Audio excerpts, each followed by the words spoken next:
These belly baskets are going to make a great alternative to Christmas stockings.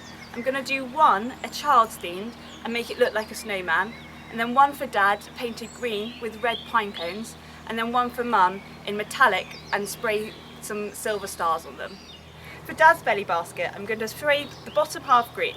The best way to do this is just to fold the top of it in and turn it upside down, so there's no need for masking.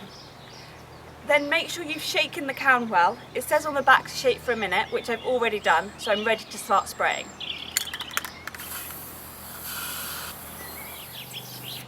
Whilst this is drying, I'm going to spray some pine cones red, so then they can be decorations to go around the top of the basket. I've already shaken this can, so I'm ready to start spraying them.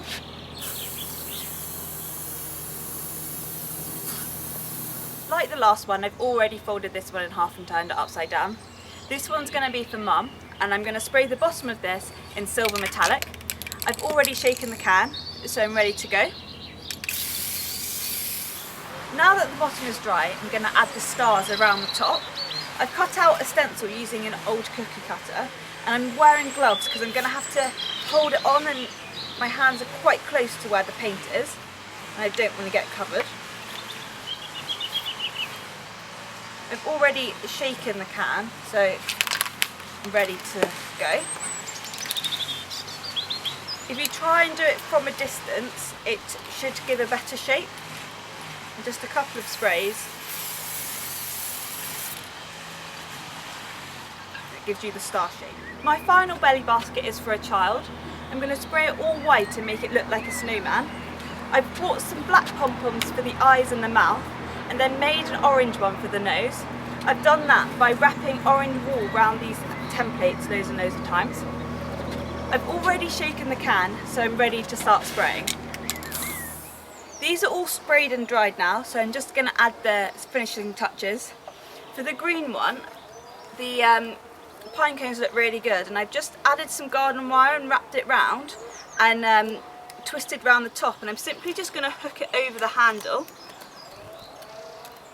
and then add some tape on the inside to keep away the sharp edges. For the silver one, I thought it just needed something a little extra to make it a bit more Christmassy. So I found some old baubles, and I've just sprayed them in the remaining paint and added another bit of garden wire to clump them together. And I'm just going to do the same and wrap it around the handle. For the final snowman one, I've got a hot glue gun to glue on the eyes and the mouth. So I'm simply going to add a little bit of glue to that. Try and get it central. And then with the ones that I've made, I'm going to actually thread them through and tie the two bits at the back on. I've just added a little bit of wire and wrapped it round so I can just poke it through,